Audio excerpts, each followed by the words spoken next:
नमस्कार दोस्तों, good morning. तो हर साल लगभग लाख बच्चे नहीं लाखों बच्चे सीए फाउंडेशन का एग्जाम देते हैं, हजारों बच्चे सीए फाउंडेशन का एग्जाम देते हैं। बट सर उसमें से पास कितने हो पाते हैं? सर मुश्किल से 20 to 25%। मुश्किल से बता रहा हूं मैं, इतने पास हो पाते हैं। सर मेजोरिटी ऑफ द बच्चे फेल हो जाते हैं। सर फेल क्यों होते हैं? जो बच्चे स्कूल में टॉप किया करते थे, जो बच्चे स्कूल में 80-90% लाया करते थे, वो सीए फाउंडेशन के एग्जाम में फेल हो जाते हैं। इसका रीजन क्या है? चलिए आज इस पर अपन चर्चा करेंगे। तो सर क्या पेपर टफ आता है?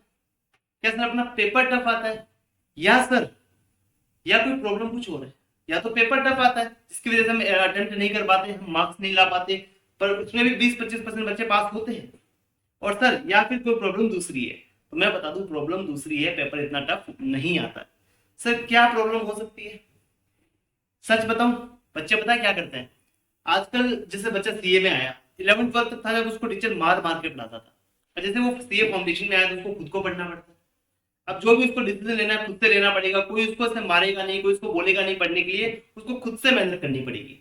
अब बच्चा क्या करता है सर, वो लेक्चर्स देखता है या फिर फेस टू फेस क्लास करता है, तो जाके वो क्लास देखता है, क्लास देखेगा, नोट्स बनाएगा, और उसके बाद क्या करेगा सर, जब से एग्जाम आपके स्टार्ट होंगे उससे 1 महीने पहले वो पैनिक होना स्टार्ट हो जाएगा कि सर मेरे को कुछ समझ में नहीं आ रहा, मेरे को कुछ पता नहीं लग रहा क्या करना चाहिए, ये नोट्स तो मैंने बना ली, ये नोट्स से मेरे को समझ में नहीं आ रहे कि ऐसा क्यों होता है।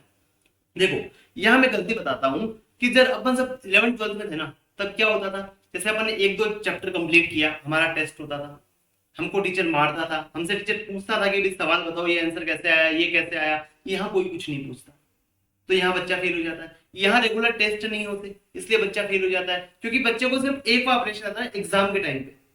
तो पता है यार, टेस्ट में तो अपन कैसा परफॉर्म करते हैं, एग्जाम में अच्छा परफॉर्म करने के लिए आपको एग्जाम से पहले बहुत सारे एग्जाम देने पड़ेंगे। तो ये बच्चा आजकल नहीं करता है, मॉक टेस्ट नहीं देता है। और सर मैं बताऊं आपको, एक तो प्रॉपर रिवीजन नहीं करता बच्चा। क्यों नहीं करता सर? उसको पता है मेरे को एग्जाम देना है यार, अभी तो क्लासेस करता हूँ, अभी तो मजा आ रहा है, पढ़ रहा हूँ, सर समझा रहे हैं, मैं समझ रहा हूँ, मेरे को समझ में आ रहा है। बट वो कितना रिटेन रह पा रहा है, जो समझा हुआ कितना रिटेन आपके माइंड में, वो कब पता लगेगा? जब आप रिवीजन करोगे। पर बच्चा प्रॉपर रिवीजन करता ही नहीं है। बच्चा क्या नहीं करता सर? प्रॉपर रिवीजन नहीं करता। और सेकंड थिंग, वो मॉक टेस्ट नहीं लिखता, वो मॉक टेस्ट नहीं लिखता। तो यहाँ बच्चे की गलती हो जाती है कि सर उसको मॉक टेस्ट लिखना बहुत जरूरी है, क्योंकि आप एग्जाम से पहले जब अपने आप को टेस्ट नहीं करोगे कि आप कहाँ पे खड़े हो, तब तक कि आपको कैसा प्रिपरेशन करना है वो कैसे पता लगेगा? वो पता करने के लिए आपको मॉक टेस्ट तो लिखना पड़ेगा। सर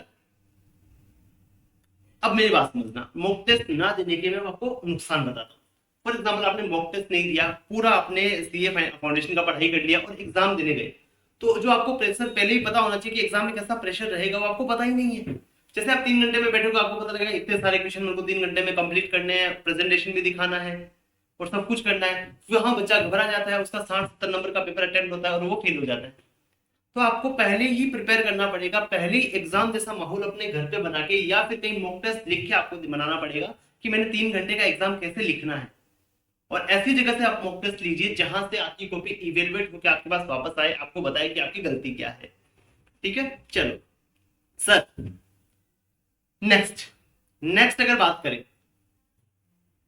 सबसे बड़ी बच्चा गलती करता है कि स्ट्रेटेजी नहीं बनाता। सबसे बड़ी गलती बच्चा करता है, स्ट्रेटेजी नहीं बनाता कि कैसे पढ़ना है, आज कितना पढ़ना है, कौन सा चैप्टर इंपॉर्टेंट है, कौन सा इंपॉर्टेंट नहीं है। बच्चा क्या करता है ना सर, मैं आपको बताऊं बच्चा क्या करता है ना। फॉर एग्जाम्पल एक चैप्टर है जो एग्जाम में 5 मार्क का आता है और वो बड़ा चैप्टर है, और एक चैप्टर है जो एक मिड साइड चैप्टर है जो एग्जाम में कम से कम 15 से 20 मार्क कवर करता है। बच्चा क्या करता है, इस चैप्टर पे ज्यादा टाइम एलोकेट करता है और इस चैप्टर पे कम एलोकेट करता है।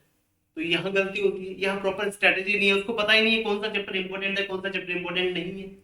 तो ये पता होना बहुत जरूरी है। अगर आपको पता हो कि ये वाला चैप्टर इंपॉर्टेंट है तो आपको इस पर ज्यादा टाइम देना चाहिए। फॉर एग्जाम्पल ये वाला चैप्टर अगर आपका छूट भी गया तो कोई दिक्कत नहीं है, 5 मार्क तो जाएगा। बट अगर ये छूट गया या यहाँ पर गलती हुई तो आपके 15 से 20 मार्क्स चले जाएंगे। तो आपको ये स्ट्रेटेजी बनाना पड़ेगा कि कौन सा चैप्टर इंपॉर्टेंट है, कौन से रिपीटेडली क्वेश्चन आपसे पूछे जा रहे हैं एग्जाम में। ये बहुत जरूरी है। बच्चा इन चीजों में गलती कर देता है, बच्चा इन चीजों में क्या करता है सर, गलती कर देता है। फिर सर नेक्स्ट बात करते हैं, अगर आपको अगले अटेम्प्ट में क्लियर करना है अपना एग्जाम, तो सबसे पहले तो आपको स्ट्रेटेजी चेंज करने का जरूरत है। जो बच्चे रिपीटेडली एग्जाम दे रहे हैं उनको अपना स्ट्रेटेजी चेंज करने का जरूरत है, और एक अपना मटेरियल चेंज करने का जरूरत है। अब बच्चे क्या करते हैं, काफी टीचर्स की रेफरेंस बुक से पढ़ते हैं, अब काफी टीचर का रेफरेंस बुक तो आईसीआई के मटेरियल जैसा ही होता है, तो कोई दिक्कत नहीं है। बट कुछ कुछ टीचर क्या करते हैं ना, बहुत समराइज फॉर्म में लिख के आईसीआई को इग्नोर कर देते हैं कुछ जगह पे, और वहां बच्चे को अगर वो आईसीआई ने वो वाला कॉन्सेप्ट टेस्ट कर लिया तो बच्चा वहां रह जाता है।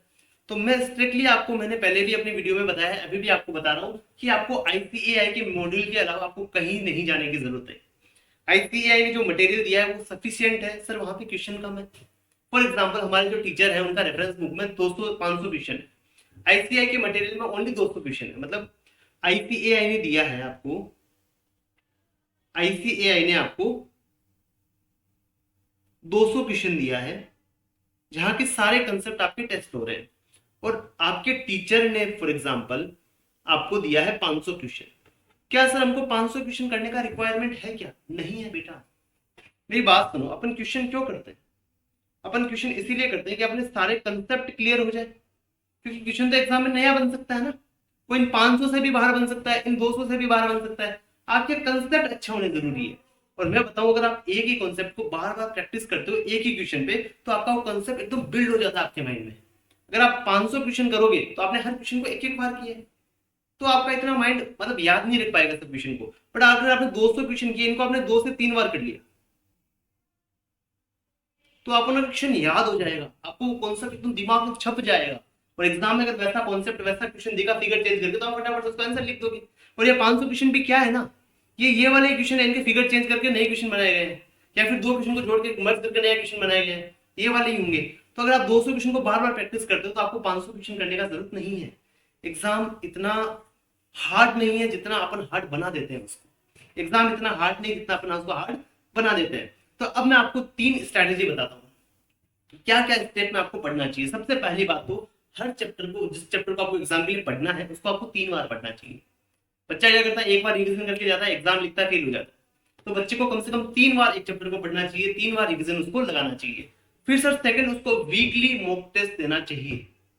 सर वीकली मॉक टेस्ट पूरे सिलेबस का बिल्कुल नहीं, जितना आपने पढ़ा उतने का आप क्या करो, मॉक टेस्ट दीजिए। कहीं ना कहीं आपको मॉक टेस्ट मिल जाएगा। अगर आपको कहीं ना मिले, आपको अच्छी मॉक टेस्ट ना मिले, तो आप हमारे सीए पॉइंट की वेबसाइट से आप परचेज कर सकते हो, कोई दिक्कत नहीं है। आपको मॉक टेस्ट वहां पर मिल जाएगा, प्रॉपर गाइडेंस आपको मिल जाएगी। वहां पे हमने कोर्स भी लॉन्च कर रखा है आपके लिए, आप चाहो तो हमारा पूरा कोर्स परचेज कर सकते हो। अदरवाइज आप क्या कर सकते हो सर, पर्सनल मेंटरशिप आप ले सकते हो, जहां हम आपको प्रॉपर्ली स्ट्रेटेजी बताएंगे कैसे आपको पढ़ना चाहिए। आप हमसे बात करके अपने डिस्कशन करोगे सर हमको अब क्या करना चाहिए, आज हमको कौन सा चैप्टर पढ़ना चाहिए, कौन सा क्या करना चाहिए, ये सब हमारे साथ आप डिस्कस करने वाले हो।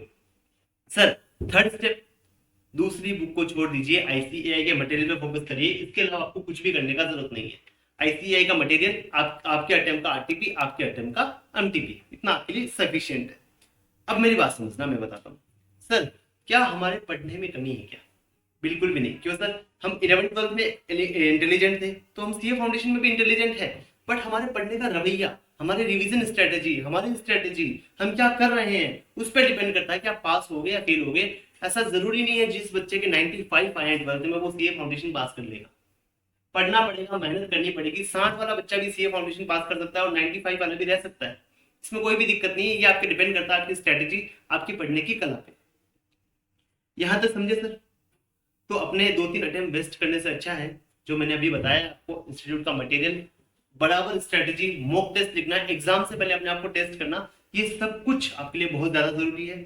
और सर आपको अगर प्रॉपर रोड मैप चाहिए, आपका डेली गाइडेंस चाहिए और मॉक टेस्ट या फिर आपको प्रैक्टिस क्वेश्चंस चाहिए, तो आप इस वीडियो के कमेंट में सीए कमेंट करिए, हम आपको ये सब कुछ आपको प्रोवाइड करवा देंगे। चलिए मिलते हैं अपने अगली वीडियो में, तब तक के लिए बाय बाय।